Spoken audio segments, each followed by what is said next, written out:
Hello मेरे प्यारे साथियों, आप सभी का स्वागत है द यूनिवर्सिटी ऑफ मैथमेटिक्स पर। और आज हम लोग बात करने वाले हैं ग्राफ ऑफ रेजोनेंस फ्रीक्वेंसी। मेरा नाम है अमृतेश कुमार और आज हम लोग रेजोनेंस फ्रीक्वेंसी का ग्राफ को हम लोग बहुत ही बेहतरीन तरीका से समझते हैं। तो चलिए बात करते हैं रेजोनेंस फ्रीक्वेंसी का। रेजोनेंस फ्रीक्वेंसी क्या होता है मैं थोड़ा सा बता देता हूं। इससे पहले के वीडियो में मैंने आप लोगों को बेहतरीन तरीका से समझाया था कि रेजोनेंस फ्रीक्वेंसी होता क्या है, रेजोनेंस फ्रीक्वेंसी पर एक्सएल और एक्ससी का मान कैसे बराबर होता है। तो जरूर उस वीडियो को आप लोग देख लीजिएगा। तो चलो देखते हैं, ध्यान समझते हैं। तो अगर हम बात करते हैं एलसीआर सर्किट, तो एलसीआर सर्किट में इंपीडेंस बोले तो रेजिस्टेंस, तो रेजिस्टेंस का फॉर्मूला होता है Z इक्वल होता है root under R square plus XL minus XC का होल स्क्वायर। समझ में आ गया। देखो रेजोनेंस फ्रीक्वेंसी पर क्या होता है, रेजोनेंस फ्रीक्वेंसी पर एक्सएल और एक्सी का वैल्यू आपस में बराबर होता है। और इस फ्रीक्वेंसी को न्यू नॉट से डिनोट किया था। न्यू नॉट का फॉर्मूला निकल के आता है 1/2 पाई रूट अंडर एलसी होता है। ये रेजोनेंस फ्रीक्वेंसी का फॉर्मूला होता है। ठीक है, तो रेजोनेंस फ्रीक्वेंसी पर एक्सएल और एक्सी का मान बराबर होता है। और जब एक्सएल और एक्सी का मान आपस में बराबर होता है तो एलसीआर सर्किट का जो टोटल इंपीडेंस है, टोटल इंपीडेंस बोले तो रेजिस्टेंस, तो रेजिस्टेंस है वो मिनिमम हो जाता है। और जब रेजिस्टेंस मिनिमम हो जाएगा तो इस कंडीशन से पास होने वाला करंट का बोले तो आई इक्वल टू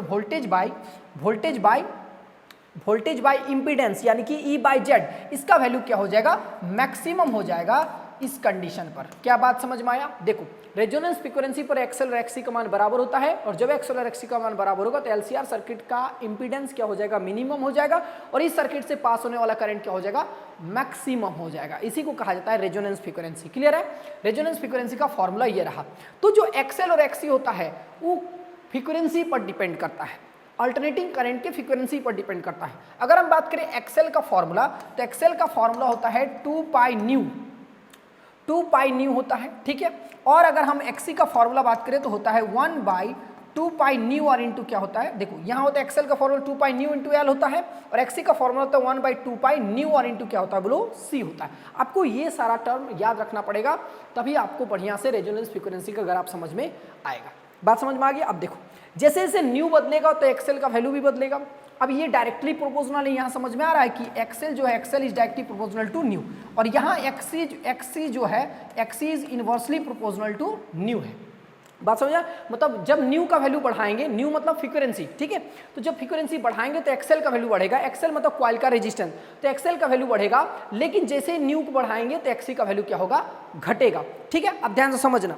अगर न्यू का वैल्यू इन्फिनिटी लेते हैं, फॉर एग्जाम्पल न्यू का वैल्यू क्या लेते हैं, इन्फिनिटी, न्यू का वैल्यू क्या लेंगे, इन्फिनिटी। थोड़ा समझते हैं तो ग्राफ को समझने में मजा आएगा। आपको ग्राफ बनाने के लिए सोचना नहीं पड़ेगा, याद नहीं करना पड़ेगा, आपको बनाने आएगा कि ग्राफ आखिर ऐसा होता क्यों है। अगर मैं आपको ओवरव्यू दूं तो रेजोनेंस फ्रीक्वेंसी ग्राफ कुछ इस प्रकार देखने को मिलता है। समझ में आ गया ना। ऐसे ही कुछ ग्राफ देखने को मिलता है रेजोनेंस फ्रीक्वेंसी में। तो ये ग्राफ आप खुद से ड्रॉ कर सकते हैं बढ़िया से समझ के।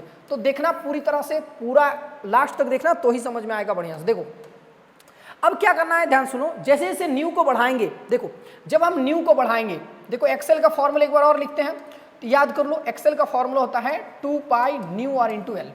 ठीक है ना। तो जैसे जैसे न्यू बढ़ेगा, न्यू का वैल्यू अगर हम इन्फिनिटी ले, न्यू का वैल्यू इन्फिनिटी ले तो एक्सएल का भी वैल्यू क्या होगा, इन्फिनिटी होगा। मतलब एक्सएल बहुत ज्यादा, न्यू बहुत ज्यादा, एक्सएल बहुत ज्यादा। समझ में आ गया। लेकिन अगर हम एक्सी का फॉर्मूला बात करें तो एक्सी का फॉर्मूला होता है, बोलो 1/2 पाई न्यू और इंटू सी होगा। समझ में आ गया। तो न्यू अगर बहुत ज्यादा इन्फिनिटी, तो यहाँ क्या होगा, न्यू बहुत ज्यादा तो एक्सी का वैल्यू बहुत कम यानी कि जीरो हो जाएगा। 1/न्यू इक्वल टू क्या होगा, जीरो।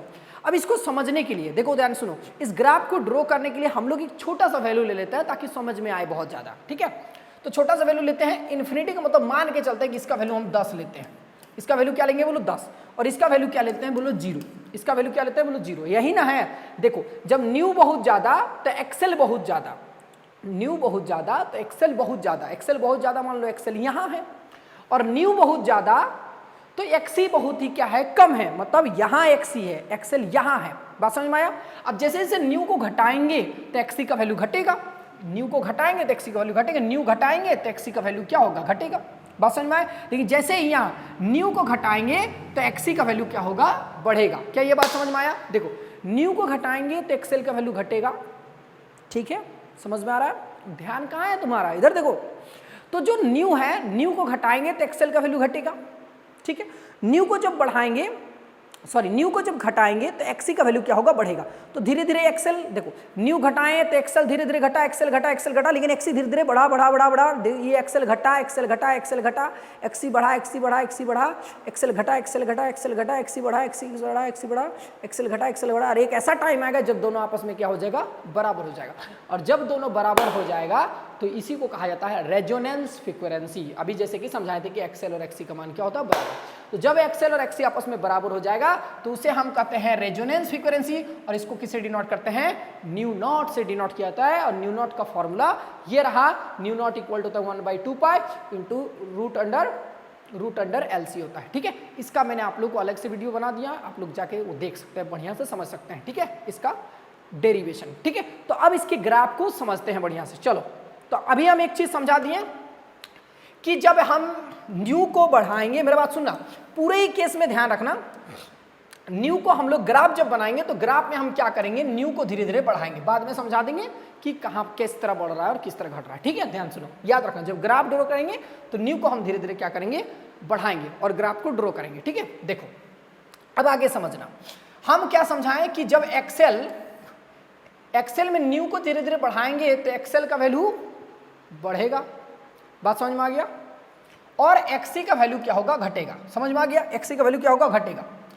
एक्सी का वैल्यू घटेगा। देखो, लेकिन हम आप लोग को समझाने के लिए क्या बोले थे कि एक्सेल का वैल्यू, देखो जब न्यू का वैल्यू इन्फिनिटी, जब न्यू का वैल्यू क्या करेंगे? इन्फिनिटी। देखो यहाँ लिख रहे हैं, जब न्यू का वैल्यू ले इन्फिनिटी, बोलो हाँ या ना, न्यू का वैल्यू इन्फिनिटी, तो हम बोले एक्सेल को मान के चलो, एक्सेल को मान के लिए चलो वैल्यू 10 रख लेते हैं, और एक्सी का वैल्यू क्या लेते हैं? बोलो 0। बोले सर क्यों लिए? ये चीज समझने के लिए ले रहे हैं बच्चा, समझने के लिए, देखो ताकि हम ग्राफ को बढ़िया से ड्रॉ कर सकें।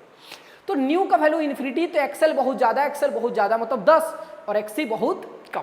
अच्छा, फिर से बोल रहे हैं बाबू, ध्यान समझना, यहाँ पूरा खेल यहीं पे है कि होगा क्या कि जब एक्सेल और एक्सी आपस में बराबर हो जाएगा तो टोटल इंपीडेंस, तो इंपीडेंस का फॉर्मूला होता है Z equal to R² plus XL minus XC का क्या होता है? बोलो होल स्क्वायर, ठीक है। और इस कंडीशन में ये हो जाएगा मिनिमम, और जैसे ये मिनिमम होगा तो करंट हो जाएगा मैक्सिमम। समझ में आ गया? करंट हो जाएगा मैक्सिमम, मतलब कि रेजोनेंस फ्रीक्वेंसी पर करंट क्या होता है? मैक्सिमम होता है, ठीक है ना। तो यहाँ पे करंट का फॉर्मूला लिख देते हैं E/Z। E बाई क्या होगा? Z।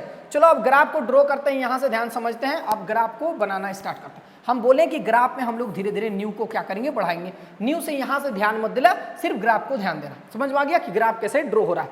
लेकिन ये चीज ध्यान रखना कि धीरे धीरे हम यहाँ न्यू को क्या कर रहे हैं? बढ़ा रहे हैं। वहाँ हम कुछ भी माने तो उसको बढ़िया से समझना है, डेटा लेके हम लोग सॉल्व करते हैं ताकि बढ़िया से समझ में आ जाए ग्राफ, ठीक है। चलो अब ध्यान सुनो, बीच में कहीं होगा जहां पर एक्सेल और एक्सी आपस में बराबर हो जाएगा, उसको हम बोलते हैं न्यू नॉट। न्यू नॉट बोले तो रेजोनेंस फ्रीक्वेंसी, और रेजोनेंस फ्रीक्वेंसी में करंट क्या होगा? मैक्सिमम, और इस वैल्यू को हम ले लेते हैं मैक्सिमम। यहाँ पे मेरा करंट क्या है? मैक्सिमम है। समझ में आ गया? यहाँ पे करंट क्या है? बोलो मैक्सिमम है। देखते हैं आप ग्राफ को, समझते हैं बढ़िया से। चलो, तो अभी समझाएं कि जब न्यू को बढ़ाएंगे तो एक्सेल का वैल्यू बढ़ेगा और एक्सी का वैल्यू क्या होगा? घटेगा, ठीक है ना। एक्सी का वैल्यू क्या होगा? घटेगा। चलो देखो, तो ध्यान समझना, जब एक्सेल 10 है, एक्सेल क्या है? 10 है। समझ रहा है कि नहीं? एक्सेल क्या है? 10 है। देखो, जब एक्सेल 10 होगा, जब एक्सेल का वैल्यू 10 होगा तो एक्सी का वैल्यू क्या होगा? 0 होगा, ठीक है। एक्सी का वैल्यू क्या होगा? 0 होगा। इसमें जो यहाँ पे जो करंट है, वो करंट को हम लोग किसके साथ बढ़ा रहे हैं? न्यू के साथ। ये बात ध्यान रखना, न्यू धीरे धीरे बढ़ेगा तो करंट धीरे धीरे बढ़ेगा, फिर करंट धीरे धीरे क्या होगा? घट जाएगा। ये चीज हम लोग को यहाँ समझना है, ठीक है ना। चलो अब यहाँ हम लोग ग्राफ पे समझते हैं, तो बढ़िया से देखो, जब एक्सेल का वैल्यू 10, जब एक्सेल का वैल्यू क्या होगा? 10, हम समझा चुके हैं। 10 और 0 कैसे लिए? बस समझने के लिए। जब इसका वैल्यू इन्फिनिटी तो एक्सेल का वैल्यू बहुत ज़्यादा मतलब 10 मान के चलो कि कितना? 10, ताकि समझ में आ जाए ग्राफ। तो जब न्यू बहुत ज़्यादा, एक्सेल बहुत ज़्यादा, एक्सेल बहुत ज़्यादा, तो एक्सी का वैल्यू बहुत कम, एक्सेल का वैल्यू बहुत कम को हम लोग क्या मान के चले हैं? 0, ठीक है। अब देखो धीरे धीरे जब हम क्या करेंगे बाबू, सुनना, जब हम न्यू को घटाएंगे, जब हम न्यू को धीरे धीरे घटाएंगे, याद बार बार बोल रहे, ग्राफ में ध्यान नहीं देना, बस यहाँ डायग्राम में ध्यान देना कि न्यू को घटा, जब न्यू को घटाएंगे तो एक्सेल का वैल्यू घटेगा और एक्सी का वैल्यू धीरे धीरे क्या होगा? बोलो बढ़ेगा। बोलो हाँ यार, ठीक है। चलो अब देखो गौर सुनो, ग्राफ में हम लोग न्यू को क्या कर रहे हैं, बोलो बढ़ा रहे हैं, ग्राफ में न्यू का वैल्यू बढ़ा रहे हैं, सिर्फ यहाँ पे फॉर्मूला में हम लोग क्या कर रहे हैं, समझने के लिए पूरा टर्म ले रहे हैं, लेकिन यहाँ जो न्यू जो है, न्यू के साथ करंट क्या होगा, धीरे धीरे बढ़ेगा और फिर क्या होगा, घटेगा। चलो अब देखो गौर से समझना, पूरा बात समझ में आ गया। चलो देखो पूरा तरह समझ में आ जाएगा। देखो न्यू का वैल्यू धीरे धीरे घटाएंगे, जैसे न्यू का वैल्यू घटाएंगे तो एक्सेल का वैल्यू घटेगा। अभी एक्सेल का वैल्यू कितना लिए हैं, 10, एक्सेल का वैल्यू कितना लिए हैं, 10, सोचो एक्सेल का वैल्यू लिए 10, तो जब एक्सेल का वैल्यू 10 तो इसका वैल्यू होगा 0। बहुत अच्छा, अगर इसका वैल्यू 0 तो यहाँ देखो इन दोनों के बीच का डिफरेंस देखना, डिफरेंस इन दोनों के बीच का क्या देखना है, बोलो डिफरेंस देखना है। तो बताओ एक्सेल का वैल्यू 10, एक्सी का वैल्यू 0, तो इन दोनों के बीच का डिफरेंस बहुत ज्यादा, अगर डिफरेंस बहुत ज्यादा तो इसके साथ जुड़ेगा, तो ये बहुत ज्यादा मतलब जेड बहुत ज्यादा, अगर जेड बहुत ज्यादा तो करंट बहुत कम, बोलो है ना, करंट बहुत कम मतलब करंट कहीं यहां से शुरुआत होगा। देखो करंट, ये करंट ना है, ये क्या है बोलो करंट, तो करंट कहीं यहां शुरुआत होगा, करंट कहीं यहां होगा, बहुत कम करंट है। समझ में आ गया, बहुत अच्छा, वेरी गुड। रेजोनेंस फ्रीक्वेंसी पर करंट बहुत ज्यादा हो जाता है, इंपीडेंस बहुत ही क्या होता है बोलो कम होता है, इतना तो पता होगा। चलो समझ में आ गया बात। अब देखो आगे, जब हम न्यू को बढ़ाएं, देखो और सुनो, फिर हम क्या किए, एक्सेल का वैल्यू क्या किए, थोड़ा और घटाएं। एक्सेल का वैल्यू मैक्सिमम बहुत 10 था और मिनिमम क्या था बोलो, एक्सी का वैल्यू 0 था। तो अब हम क्या करेंगे, एक्सेल को घटाएंगे। जैसे एक्सेल को थोड़ा घटाएंगे, बोलो कैसे सर, एक्सेल को घटाएंगे तो न्यू घटाएंगे तो एक्सेल घट जाएगा, तो न्यू जैसे घटाएं तो एक्सेल घटा, एक्सेल का वैल्यू घटा के हम किए 8, तो जैसे ही वैल्यू इसका घटा के 8 करेंगे तो ये कितना होगा, 2 होगा। यहाँ रखेंगे 8, यहाँ रखेंगे 2, इन दोनों के बीच का डिफरेंस कितना आएगा, इन दोनों के बीच का डिफरेंस आएगा 6। बोला है ना, 10 पहले डिफरेंस बहुत ज्यादा था तो जेड बहुत ज्यादा था, अब डिफरेंस बहुत इससे थोड़ा सा घट गया तो इसका डिफरेंस थोड़ा सा घटा, अगर थोड़ा सा घटेगा तो जेड भी थोड़ा सा घटेगा, जेड थोड़ा सा घटेगा तो आई थोड़ा सा बढ़ जाएगा। बहुत अच्छा, तो आई थोड़ा सा बढ़ा, तो इस तरह करके करंट भी थोड़ा सा बढ़ा। समझ में आ रहा कि नहीं, करंट थोड़ा सा क्या हो गया, बढ़ गया। समझ में आ गया, आगे देखो नेक्स्ट, फिर हम क्या किए, न्यू को घटाएं, न्यू को घटाएंगे तो एक्सेल घटेगा, एक्सेल घट के मान लो कर लिए 6, तो जैसे एक्सेल को घटा के 6 किए तो एक्सी फिर बढ़ गया होगा, एक्सी बढ़ के हो गया 4, कितना हो गया बोलो 4। बहुत अच्छा, वेरी गुड, 4 हो गया। अब इन दोनों के बीच का डिफरेंस देखो, इन दोनों का डिफरेंस और घट गया, अगर इन दोनों के बीच का डिफरेंस मतलब एक्सेल माइनस एक्सी का डिफरेंस और घट गया, और अगर ये वैल्यू और घट गया तो जेड का वैल्यू और घट गया, और जेड का वैल्यू और घट गया तो आई का वैल्यू बढ़ गया, फिर आई का वैल्यू क्या हो गया, बढ़ गया, तो इसका ग्राफ फिर ऊपर जाएगा।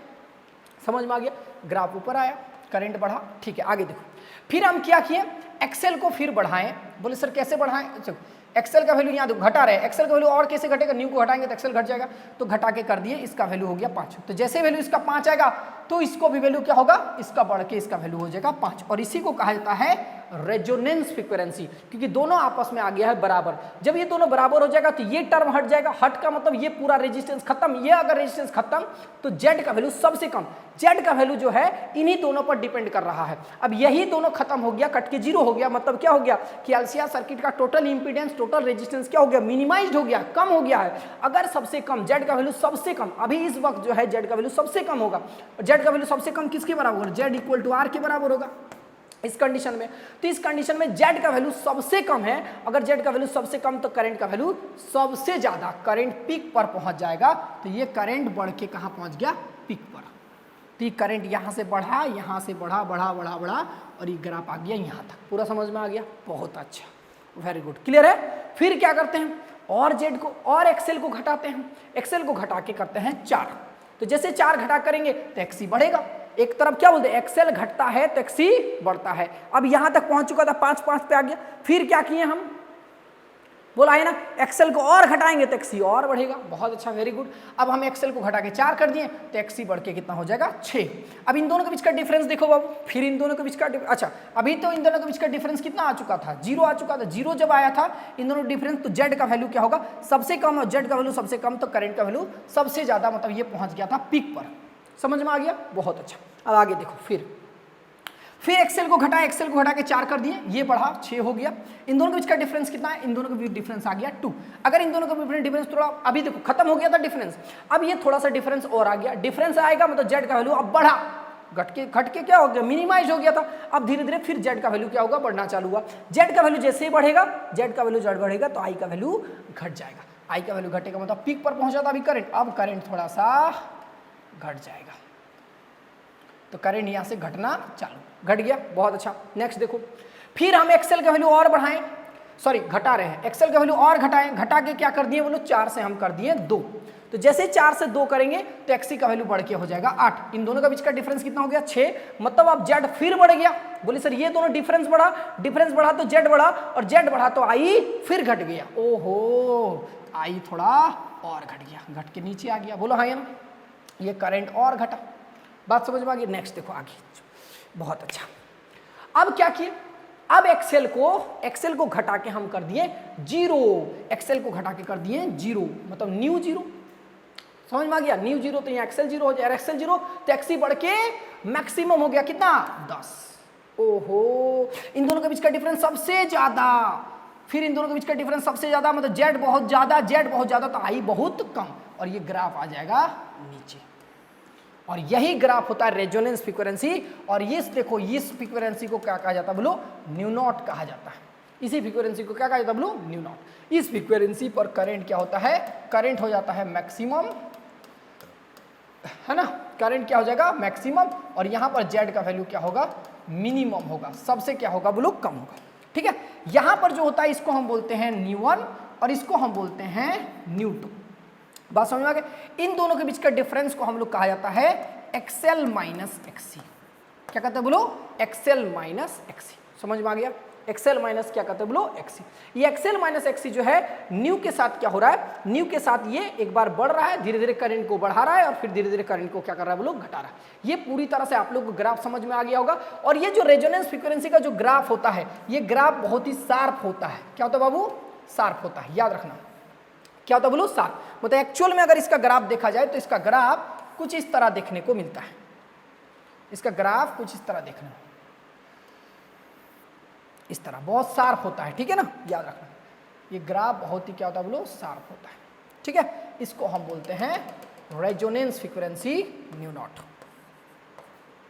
समझ में आ गया, इसको क्या बोलते हैं बोलो, रेजोनेंस फ्रीक्वेंसी न्यू नॉट। उम्मीद करते हैं कि आप सभी को रेजोनेंस फ्रीक्वेंसी का ग्राफ समझ में आया होगा। कमेंट करके जरूर नीचे बताना, साथ में अपने दोस्तों के साथ शेयर कर देना, ताकि वो भी इस वीडियो को देख के पूरी तरह से रेजोनेंस फ्रीक्वेंसी का ग्राफ को समझ सके और समझ के ड्रॉ कर सके, ना कि याद करके। मिलते हैं नेक्स्ट क्लास में, आज के लिए इतना ही काफ़ी है। Thank you very much.